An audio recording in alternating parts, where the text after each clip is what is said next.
Hello, my dear children of class 10. Let us continue with the last part of the metallurgy chapter, electronic theory of redox reactions. You remember what is redox reaction? Redox means reduction as well as oxidation taking place in the same reaction. Now, what was oxidation? The chemical process by which an atom or ion loses electron is called oxidation. Till now, we learned that oxidation means addition of oxygen or removal of hydrogen. But in your class 10, you have to mention that the chemical process by which an atom or ion loses electron, that process is known as oxidation. See here, sodium is losing one electron to become sodium plus. So, sodium atom is undergoing oxidation. Calcium is losing 2 electrons to become Ca2 plus. So calcium atom is again undergoing oxidation. Although this equation isn't correct, chlorine cannot lose electron because chlorine is a non-metal. It will always gain electron. Please cancel the third one. Third equation is not correct. Come to reduction. The chemical process by which an atom or ion gain electron is called reduction. Say chlorine gains an electron to become Cl minus. Alright. So chlorine atom is undergoing reduction. Cu2 plus. Alright. Cu2 plus. That is copper ion gains 2 electron to become copper. So this is reduction. During electrolysis, oxides or chlorides or other compounds of a metal are first melted. The molten mass is then electrolyzed. Metal ions are deposited at the cathode. Remember, metal ions during electrolysis are deposited at the cathode. There the metal ions gain electrons and are deposited at the cathode. Gain of electron is reduction. So extraction of metal by electrolysis is an electrolytic reduction process. Look at this example very carefully. Extraction of aluminium. When we are extracting aluminium from an ore, then it is known as electrolytic reduction. Why reduction? Look very carefully. See, what is the electrolyte? Molten alumina. As I mentioned, the electrolyte must be melted. So, molten alumina, cryolide and fluorspar. What are the electrodes? Gas carbon lining acts as the cathode. You know that there are two electrodes, cathode and anode. One is positive and one is negative. Cathode is the negative terminal and anode acts as the positive one. Gas carbon lining acts as cathode and graphite rod acts as anode. Okay. Now look at the reaction carefully. Al2O3 dissociates into its respective ions.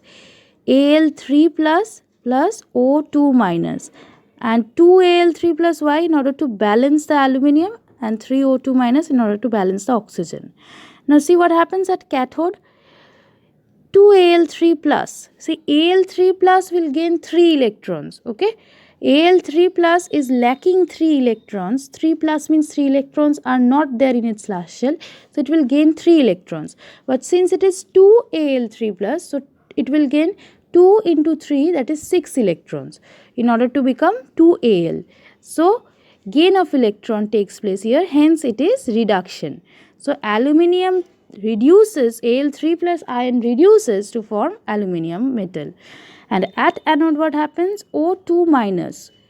Okay, O2 minus should lose 2 electron to become oxygen. Now there is 6 O2 minus, so 6 into 2, that is 12 electron.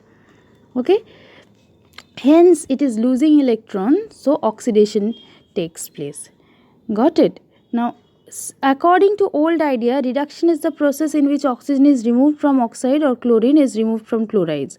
Metals like zinc, iron, nickel are extracted from their oxides.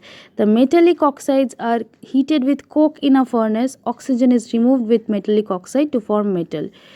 Naturally, metallurgy by heating metallic oxide with a coke is a process of carbon reduction. See, this is the old process where the metal oxides are heated with coke in order to remove this oxygen. See, ZnO plus C in a high temperature is heated.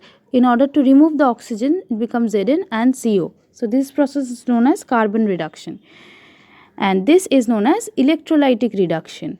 Okay, in case of electrolytic reduction, the metal ions gain electrons and are deposited at the cathode. Since reduction is taking place of the metal ions, therefore this is known as electrolytic reduction. I hope you are clear, children. Next, let's move on to thermite reaction.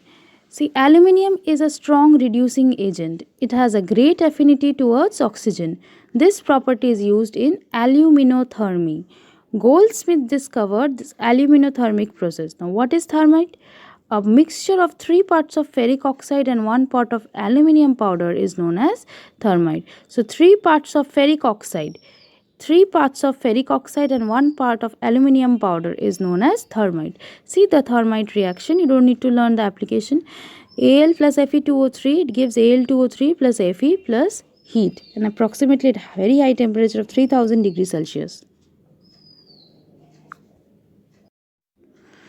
Now look at the activity series or electrochemical series, children. This is a very important series.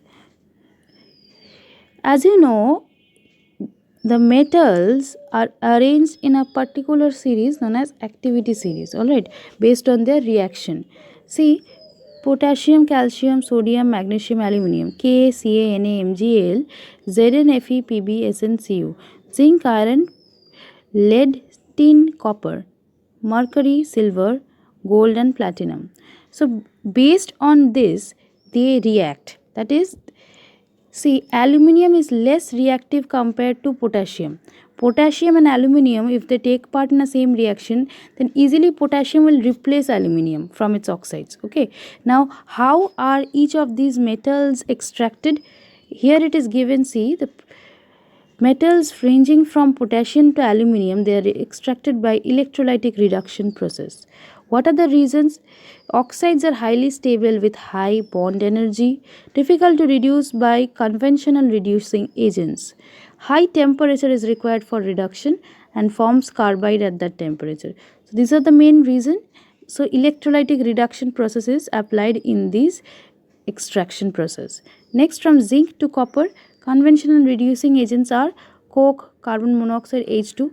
You remember in the last part only we learned that ZNO, it is reacted with coke, and then at high temperature how Zn is liberated. Okay, so for this metal, oxygen bond energy is less, can be reduced by carbon or coke or carbon monoxide or H2 within the temperature of 1000 to 1500 degrees Celsius. And when carbon or when coke is reducing agent, the process is carbon reduction. So here the process is carbon reduction. Thermal reduction takes place, that is in case of mercury and silver, metal oxygen bond is very weak and bond energy being low are decomposed on heat. The process is known as thermal reduction. And gold and platinum occur in free state. They are called noble metals. They are least reactive. Next, let's move on to corrosion. The slow conversion of a metal into its oxide, hydrated oxide or carbonate or sulfide by the action of air, moisture, etc. is called the corrosion, and the metal is said to corrode. The phenomena is also called as weeping of metal. For example, rusting of iron is corrosion.